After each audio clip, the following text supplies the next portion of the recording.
The escape ships burned bright against the dark space as they fled through the Orion Nebula. Inside the refugee vessel Star Wanderer, Captain Stone gripped his command chair tightly. His four-fingered hands turned pale blue with the force of his grip as another Allied ship exploded on his view screen. "How many ships have we lost?"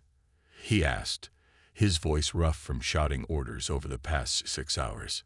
37 destroyed, 12 too damaged to continue," replied his sensor officer. The officer's tail twitched with stress, a sign their species showed when facing death. Through the main window, Stone watched the Allied species fleet fight their final battle. The swarm's bioorganic ships moved like angry insects, their dark shapes blending with space itself. They weren't just winning. They were playing with their food. Each swarm ship was twice as fast as the Allied vessels, their weapons cut through shields like they weren't even there. The Star Wanderer shook as another blast hit their shields. Stone looked at the screen showing the thousands of civilians packed into his ship's holds. Families from 6 different species huddled together, all of them running from the same enemy. The swarm didn't take prisoners. They didn't negotiate. They just consumed everything in their path. "Captain," shouted his communications officer. "The command ship is sending new orders. All civilian vessels are to jump to safety while the defense fleet holds the line." Stone felt sick. The defense fleet was already half destroyed. Holding the line meant dying to buy time. He watched as the proud ships of the Allied species turned to face the swarm. The Bright Hope, oldest ship in the fleet, moved to the front. Its golden hull was scarred from 100 battles, but it still shone like a star. Behind it, the remaining warships formed a wall of steel and energy. "Sir, what are your orders?" asked his second in command. Stone closed his eyes for a moment. "Plot the escape course. Begin jump preparations." The words tasted bitter in his mouth. The Star Wanderer's engines hummed as they prepared to run. Around them, other refugee ships were already disappearing into jump space. Stone watched the tactical display as the defense fleet engaged the swarm. They fought well, better than anyone had fought the swarm before, but it wasn't enough. The Bright Hope's weapons blazed, its energy beams cutting through 3 swarm ships. But for each one they killed, 2 more appeared. The Allied fleet's formation began to break. Ships exploded one after another, their crews fighting to the last second. "Jump drive at 80%, reported engineering." Stone nodded, then froze as he saw something new on the tactical display. The swarm ships were changing formation.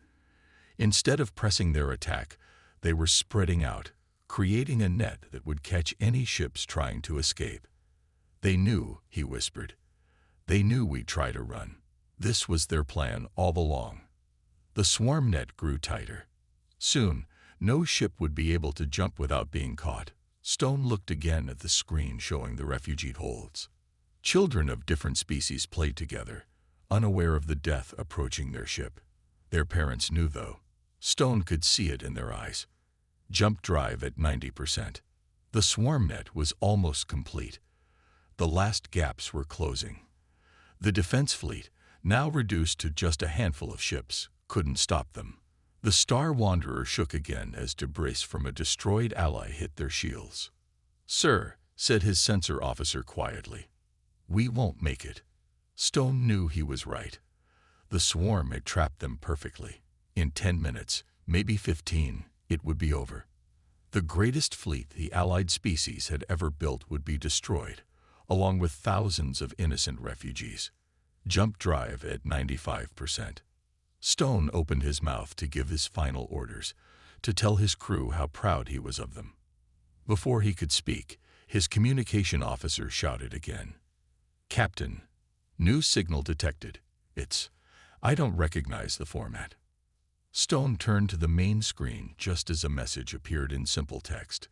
"This is the UES Thunder. Stand by for assistance." The bridge crew looked at each other in confusion. Stone felt something he hadn't expected to feel again. Hope. "Sir," said his second in command, "isn't UES a human designation?" The message repeated on all channels, clear and simple. This is the UES Thunder. Stand by for assistance. The bridge of the Star Wanderer fell silent except for the constant beeping of damage reports and warning signals. Humans. Stone's second in command spoke the word like it was from a fairy tale. That's impossible. They barely have ships that can reach their own moon. The sensor officer's tail stopped twitching for a moment as he checked his readings. The signal is real, sir. It's coming from. Well, it's not coming from anywhere yet, but the quantum signature is building. Something big is about to arrive. Stone watched as the swarm ships continued their deadly dance. 3 more Allied ships exploded, their crew's final screams cut short by static. The defense fleet was down to just 5 ships now, including the battered Bright Hope. Sir, the communications officer called out. The command ship is ordering all vessels to hold position. They're asking for confirmation from the human ship. A new voice filled the bridge, deep and calm despite the chaos around them. This is Captain Reed of the UES Thunder to Allied Command. Be advised, we will arrive in 30 seconds. Recommend all Allied ships power down weapons and raise shields to maximum. The command ship's response was quick and confused. UES Thunder, this is First Speaker Thex. We have no record of Earth possessing deep space capability. Please verify your identity. First Speaker, with respect, we have 20 seconds until arrival. You can decide if we're real then. All ships, shields up. Now. Stone didn't wait for orders from command. Engineering. Divert all power to shields. Do it now. The crew rushed to comply as the countdown continued. Through the main screen, Stone watched the swarm ships pause in their attack. They could sense something was coming. Their bioorganic ships clustered together, forming a living wall of weapons and armor. 5 seconds, Captain Reed's voice announced. The space in front of the swarm fleet began to ripple. Stone had seen ships emerge from quantum space before. It usually looked like a gentle tear in reality. This was different. The fabric of space itself seemed to scream as something massive forced its way through. The UES Thunder arrived. Stone's first thought was that it was ugly. Where Allied ships were sleek and graceful, the Thunder was all hard angles and thick armor. It was huge, nearly twice the size of the Bright Hope, and painted in dark colors that seemed to drink in the light. Blue energy lines pulsed along its hull like glowing veins. By the first stars, whispered Stone's second in command. What kind of ship is that? The Thunder's arrival had caught everyone by surprise. Everyone except the swarm. The bioorganic ships reacted instantly, breaking their formation to swarm toward this new threat. They moved like a cloud of angry insects, their weapons charging. Allied fleet, maintain your position. Captain Reed's voice was still impossibly calm. Let them come to us. Stone watched in fascination as small ports opened along the Thunder's hull. Hundreds of them, each barely visible at this distance. The swarm ships were closing fast, their front line already firing their energy weapons. The shots hit the Thunder shields. Unlike the shimmering barriers used by Allied ships, the Thunder's shields absorbed the attacks with barely a flicker. Then the human ship responded. From each small port, a point defense turret emerged. They moved with impossible speed, tracking multiple targets at once. The space around the Thunder erupted with bright flashes as thousands of small projectiles burst from the turrets. The effect on the swarm ships was devastating. Where energy weapons had struggled to penetrate their organic armor, these simple metal slugs, fired at speeds approaching that of light, tore through them like paper. 15 swarm ships died in the first second. 20 more in the next. That's impossible, Stone's weapons officer said. Their targeting computers can't be that good. Nothing's that accurate. A new signal cut through the comm channels. Internal communications from the Thunder, broadcast on an open frequency either by accident or design. A young voice, excited. Targeting solutions holding at 98% accuracy, Captain. The neural net is learning their evasion patterns. Stone felt his heart skip a beat. Neural net, The humans had created true artificial combat intelligence. That technology was banned throughout known space. Yet here it was, turning the most feared enemy in the galaxy into scrap metal. The swarm ships began to pull back, adapting to this new threat. But Stone could tell they were rattled. For the first time in known history, the hunters had become the hunted. Captain Reed stood on the Thunder's bridge, his weathered face lit by the glow of tactical displays. Around him, his crew worked with the smooth efficiency that came from years of training. No one seemed worried about facing the infamous swarm. They had trained for this moment for 5 years. "Lieutenant Park, how's our neural net performing?" Reed asked, watching as another group of swarm ships tried to flank their position. "Learning with every shot, sir," Park replied from the tactical station. Her fingers danced across the controls as she adjusted firing solutions. "The swarm keeps changing tactics, but we're staying ahead of them. Current accuracy at 97.8%. Commander Blake, the Thunder's second in command, moved to stand beside Reed. "Sir, the Allied fleet is requesting instructions. They've never seen our combat style before." Reed nodded slowly.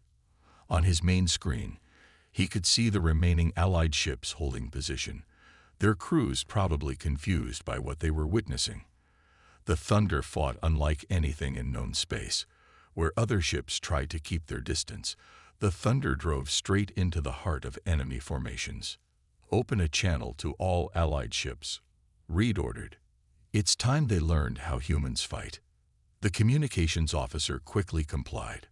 Reed's voice carried to every Allied vessel. "This is Captain Reed. All ships with functional weapons, form up on the Thunder.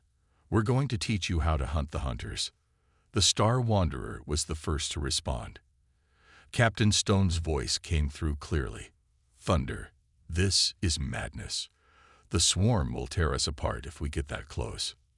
"No, they won't," Reed smiled, "because they'll be too busy dealing with us. Watch and learn." The Thunder's engines roared to life. The massive ship turned with surprising grace, its dark hull reflecting the light of distant stars. Reed watched as the swarm regrouped, forming 3 distinct attack groups. "They think we'll retreat," Lieutenant Park said, her eyes fixed on her displays. "Standard doctrine says we should be running by now." "Standard doctrine wasn't written by humans," Reed replied. "Full power to forward shields. All batteries, prepare for close-range combat. Show them why Earth predators are the most dangerous." The Thunder accelerated directly toward the largest group of swarm ships. The enemy responded with a barrage of energy weapons, their bioorganic vessels moving to surround the human ship. But that's exactly what Reed wanted. "Now," he ordered. The Thunder's hull shifted. Panels that looked like armor plating split apart, revealing dozens of hidden weapon ports. Before the swarm could react, the human ship unleashed its full arsenal. Rail guns fired depleted uranium shells at relativistic speeds. Plasma cutters, designed to slice through space station armor, carved through swarm bio-armor like hot knives through butter. "Multiple enemy ships destroyed," Park reported, excitement creeping into her voice. "They're trying to adapt, but their hive mind can't process our attack patterns fast enough." Reed watched as the Allied ships, led by the battered Bright Hope, finally began to move. They were copying the Thunder's tactics, driving straight into the swarm formations instead of trying to pick them off from a distance. "Sir," Blake called out, "engineering reports the quantum core is running hot. We can't maintain this level of power output for long." Reed had expected this. Human technology was advanced in many ways, but they were still learning how to control the quantum forces they'd discovered in that crashed scout ship. "Lieutenant Park, target their command nodes," Reed ordered. "The swarm uses local control centers to coordinate their attacks. Find them." Park's hands flew across her console. The neural net processed millions of data points, analyzing every movement of the swarm ships. "Got them. 3 control ships, hiding behind their front line. All batteries, focus fire. Show them why humanity never developed energy weapons. Sometimes the simple solutions are the best. The Thunder's guns spoke again. Simple kinetic rounds, accelerated to impossible speeds, tore through space. The swarm's defensive screens, designed to stop energy weapons, were useless against solid projectiles moving at near-light speed. Two of the control ships exploded instantly. The third tried to escape, but a well-aimed shot from the Bright Hope caught it from behind. Without their coordinators, the swarm ships began to move erratically, their perfect formation dissolving into chaos. "Send to all Allied ships," Reed commanded. "The swarm isn't invincible. They're just animals who forgot what it means to be prey. Let's remind them." The swarm changed its tactics. With their command ships destroyed, the bioorganic vessels began to move differently. They broke into smaller groups, each acting independently, trying to find a weakness in the Thunder's defenses. Lieutenant Park's hands never stopped moving across her tactical controls. "They're adapting, sir. Each group is using different attack patterns now. The neural net is having trouble predicting their movements." "Good," Reed said, surprising his crew. "That means they're scared. They're fighting like animals now, not machines." The Thunder shuddered as several swarm ships managed to land hits on its port side. Commander Blake gripped his console tightly. "Hull damage on decks 3 through 5. Nothing serious yet, but they're learning our weak spots." Reed watched the tactical display carefully. The swarm ships were moving faster now, more erratically. They had stopped trying to look impressive and started fighting for survival. That made them more dangerous. "Signal the Allied fleet," Reed ordered. "Tell them to watch for escape attempts. The swarm will try to run soon." As if proving his words, 3 swarm ships suddenly broke away from the main battle. They accelerated toward the edges of the system, their organic hulls pulsing with stored energy. "They're not running," Park said suddenly, her eyes widening. "Sir, energy readings are off the scale. They're going to self-destruct." Reed's response was instant. "All power to engines. Move us between those ships and the refugee vessels. Now." The Thunder's massive engines roared to life. The human warship moved with shocking speed for its size, throwing itself into the path of the kamikaze swarm ships. The enemy vessels slammed into the Thunder's reinforced shields, their bioorganic bodies exploding with terrible force. The bridge crew held on as their ship was tossed by the explosions. Warning alarms blared throughout the vessel. "Shields at 40%. An engineer shouted. "We can't take another hit like that." But Reed was smiling. "Look at the swarm formations," he said quietly. The remaining swarm ships had pulled back, clustering together in a defensive formation. For the first time in the battle, they looked uncertain. Their quick, confident movements had been replaced by hesitation. They'd never seen anyone do that before, Blake realized. No one's ever deliberately taken a hit for another ship. "Because it's not logical," Reed agreed. "But humans aren't always logical. And that's what they don't understand about us." The Allied ships were moving again, following the Thunder's lead. The Bright Hope, despite its battle damage, positioned itself alongside the human vessel. Captain Stone's voice came over the comm. "Thunder, the Allied fleet is with you. Tell us how to hurt them." Reed's tactical display lit up with new information as Lieutenant Park fed targeting data to the Allied ships. "Aim for their propulsion systems," he instructed. "They're biological. Hit them where it hurts." The combined fleet opened fire. The Thunder's rail guns led the way, followed by energy beams from the Allied ships. The swarm tried to dodge, but they were caught between 2 different types of weapons. What their organic armor deflected, the kinetic rounds tore through. What their speed could avoid, the energy beams caught. "Sir," Park called out, excitement in her voice. "The neural net has mapped their entire defensive pattern. I have solutions for every ship in their fleet." Reed nodded. "Send the targeting data to all Allied ships. Let's finish this." The Thunder's hidden weapon ports opened once more. But this time, it wasn't alone. Every Allied ship fired together, their attacks coordinated by the human vessel's neural net. The space around them lit up with weapons fire.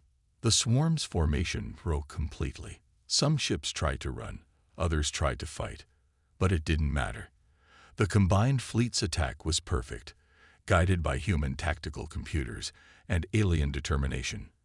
Enemy ships dropping below combat effectiveness, Park reported. 70% of their fleet destroyed or disabled.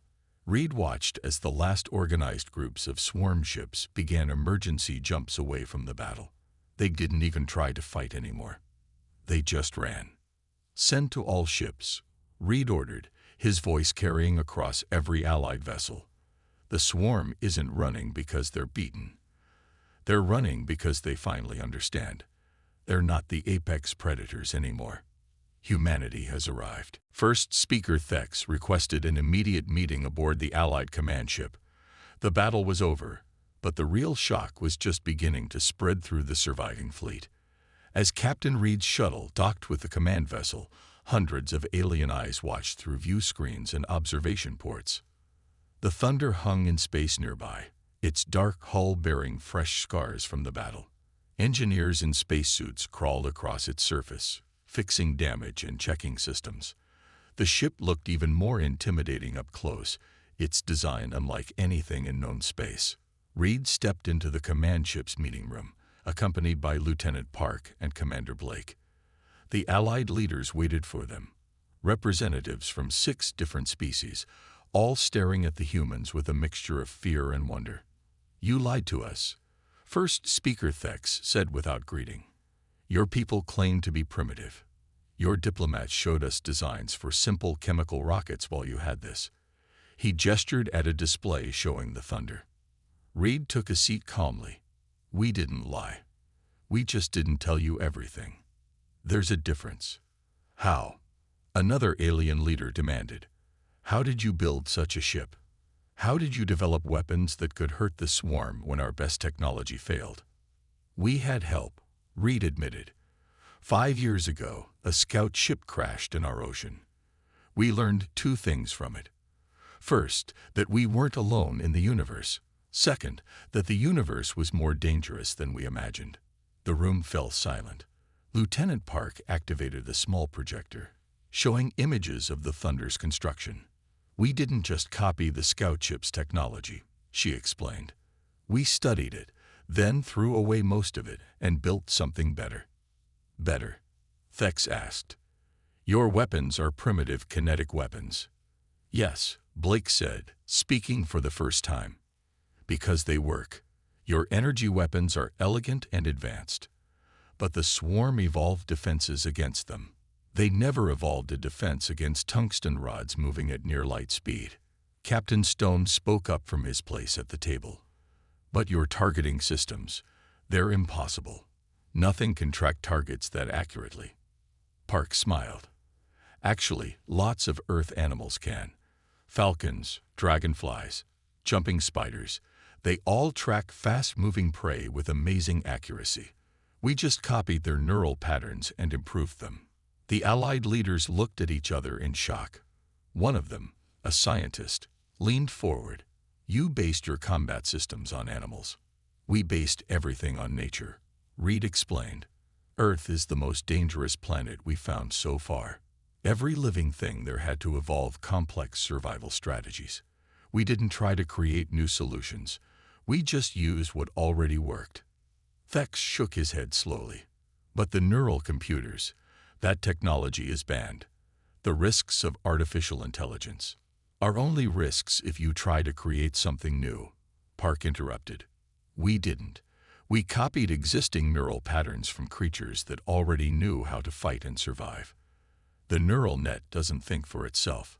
It just does what millions of years of evolution already proved works." The meeting room's displays showed the battle footage. The Allied leaders watched as the Thunder moved through the swarm formation, its tactics unlike anything they had seen before. "Your ship fought like a predator," Stone said quietly. "Not like a machine." "Because that's what we are," Reed replied. "Humanity evolved as pursuit predators. We survived by outlasting our prey, by adapting to any situation, by never giving up. We built the Thunder the same way we built everything. to survive at any cost. Blake brought up new images, showing Earth's oceans, jungles, and deserts. Every piece of technology on the Thunder was inspired by something from Earth. Our armor copies the structure of abalone shells. Our targeting systems mimic dragonfly eyes. Our engines use principles we learned from watching how squids move through water. The Allied leaders began to understand. They had thought humanity was primitive because humans didn't follow the same technological path as other species. But now they saw the truth. Humanity had taken a different path, one that made them more dangerous than anyone had imagined. "The swarm will return," Thex said finally. "They always do, with new adaptations, new tactics." Reed smiled.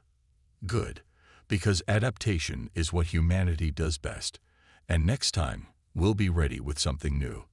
That's the thing about evolution. It never stops." The next 12 hours changed everything. Captain Reed ordered the Thunder's repair teams to help fix the damaged Allied ships, while Lieutenant Park began teaching alien crews how to fight like humans. The refugee ships watched in amazement as their protectors transformed from desperate survivors into determined hunters. "Your weapons are fine," Park explained to a group of alien weapons officers in the Bright Hope's training room. "You just need to use them differently." She pointed to a display showing swarm ship movements. "Stop trying to kill them. Start trying to hurt them." Captain Stone stood at the back of the room, watching as the human lieutenant explained concepts that seemed obvious once you heard them. "Their armor evolved to stop killing blows," Park continued, "but it never learned to handle pain. Hit their sensor arrays, their propulsion systems, make them feel every shot." On the Thunder's bridge, Reed worked with Commander Blake to coordinate the fleet's repairs.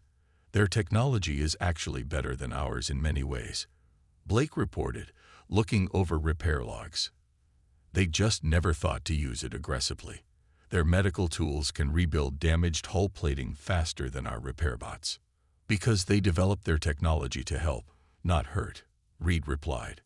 "Nothing wrong with that. But sometimes you need both." The Allied engineering teams were fascinated by the Thunder's design.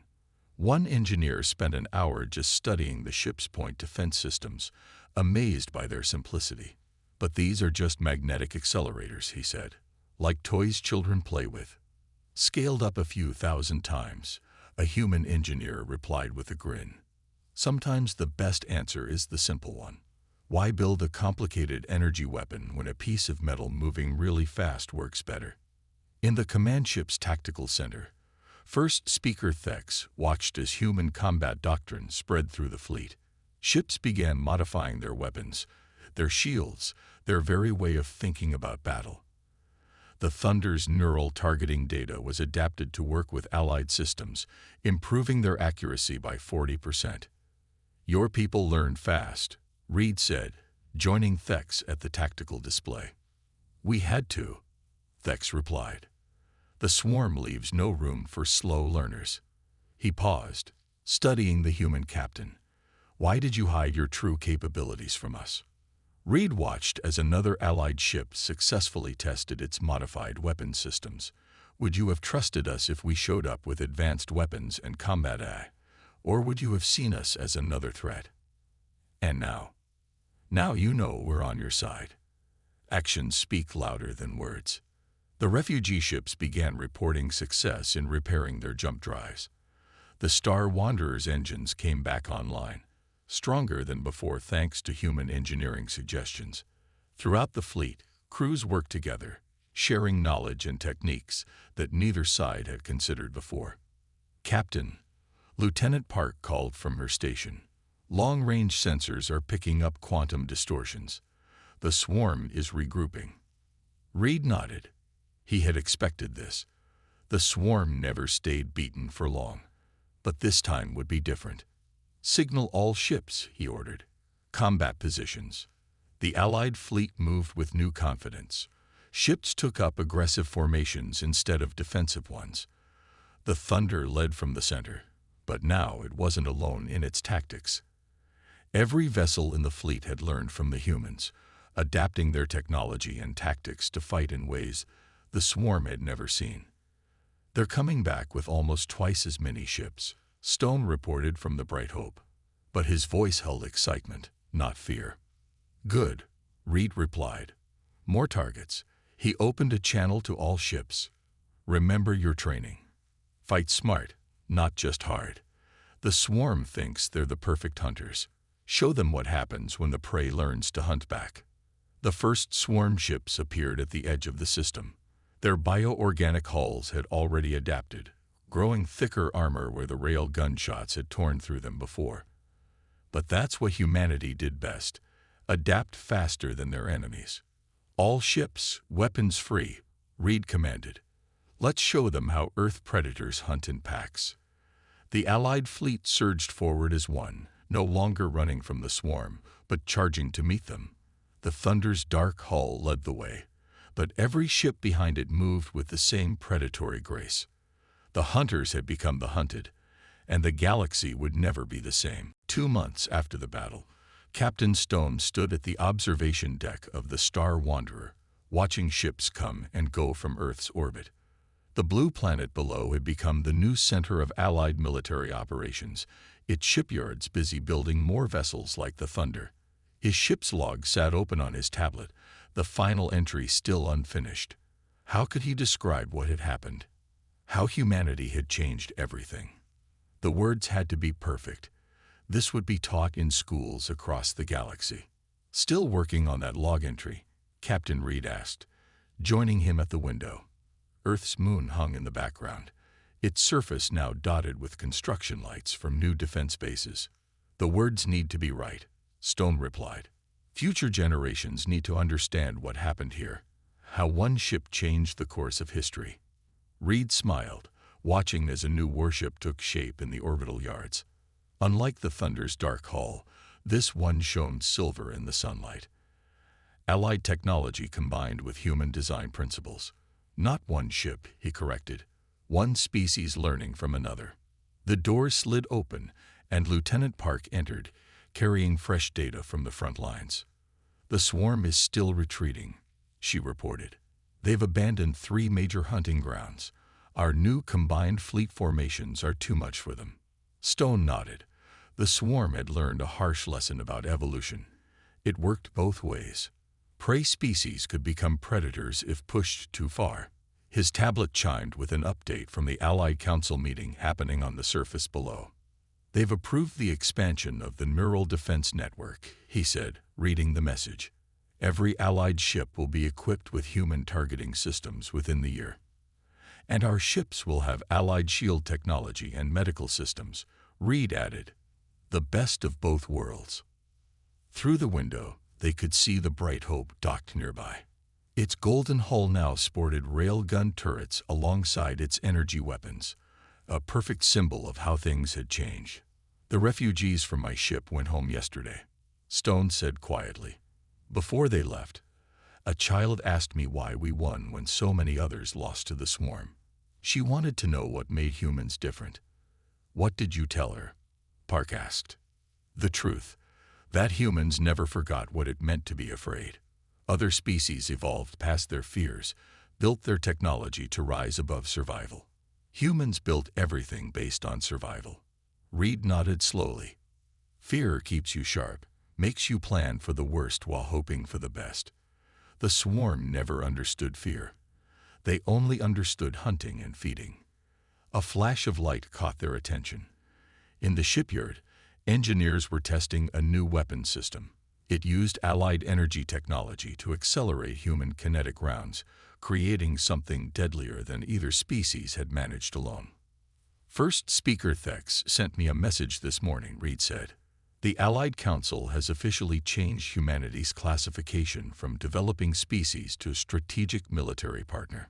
We're now part of the galactic community. Stone smiled. They're still trying to understand how they missed our potential. Their scientists studied Earth for years, saw our rockets and cars, and called us primitive. They looked for the wrong signs, Park added. They measured progress by how far we'd risen above our nature. They should have measured how well we'd learned to use it. Stone finally knew what to write. He picked up his tablet and began his log entry. Today we learned why Earth's creatures became apex predators, not through overwhelming force, but through endless adaptation. Through turning weakness into strength, through learning from every failure, through never accepting defeat. The galaxy has awoken a sleeping giant, and we thank the stars they're on our side. Outside the window, more ships arrived from Earth's allies, ready to learn and share knowledge. The Thunder's success had opened a new chapter in galactic history. Species that once looked down on humanity now sent their best and brightest to learn from them. The swarm will adapt eventually, Reed said, watching the activity in orbit. They always do. But now we're ready. Now we remember what they forgot. The most dangerous hunter isn't the strongest or fastest. It's the one that never stops learning, never stops improving, never stops evolving. Stone added a final line to his log. The galaxy changed forever today. Not because humanity proved stronger than the swarm, but because we proved that the best weapon isn't technology or strength. It's the will to survive, adapt, and overcome. That's humanity's gift to the stars.